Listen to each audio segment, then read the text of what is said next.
Michael, I want to show you a video released by the Prime Minister on social media just a couple of hours ago. Let me play it for you and then I'll ask you about it. Here it is.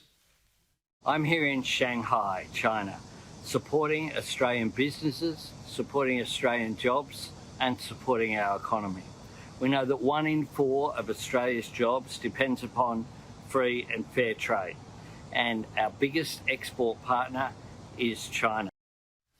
Okay, so there's the Prime Minister just a couple of hours ago. I wanted to show you because you've written an article called "Making Australia the Poster Child for Economic Dependence on Beijing is a Mistake." And in that article, you write, "Our pursuit of growing trade dependence on China, because it's just about Australian jobs apparently, is making us increasingly vulnerable to Beijing and its coercion toolkit." Does the Prime Minister not realise this, or does he just think he can outsmart Xi Jinping? Well, what a mystifying comment from the Prime Minister that we depend on free and open trade. Beijing does not engage in free and open trade. Beijing hit Australia over the head with $20 billion of coercive trade barriers that it's now removed. Meanwhile, it's hitting the rest of the world over the head around rare earth access because it's weaponised its economy. It wants countries to become more dependent on it so that it can use its economy as a weapon. And the Prime Minister is signing up to have this done to Australia. It's embarrassing and it's a national interest error. So just going back then to your article then, just expand to us. Is it we're becoming increasingly vulnerable to Beijing and it's a coercion toolkit?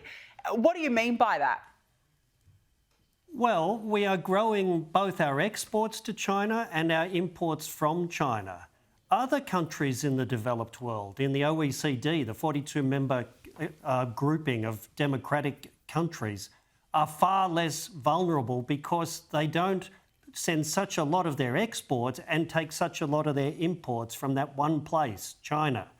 So we diversified our trade a little bit to places like Japan and South Korea at the height of those $20 billion bans from China.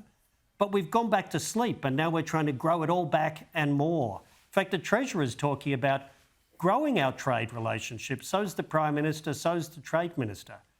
And Beijing has built a bunch of sanctions and other policy tools to control other countries who depend on it for trade. That's what it's doing with rare earths right now. So, Michael, you wrote about the coercion issue, so I understand that Australian government would be unlikely to speak out strongly against China for fear of risking all of this trade. But the other problem, of course, is if conflict breaks out, we are so reliant upon China for all of the products that we use just in daily life that potentially our entire way of life could be paralysed if conflict broke out. Well, exactly, and that's why other developed economies have diversified their trade far more than we have. Now, obviously, iron ore and coal, China's a massive market, but the rest of the world makes things, the rest of the world eats things, the rest of the world wants our quality products. We are just being lazy and very short-sighted in doubling down on our trade dependence with China, when we know China uses its economy as a weapon. The Europeans aren't doing this, Japan's not doing this, America's certainly not doing this, but we are.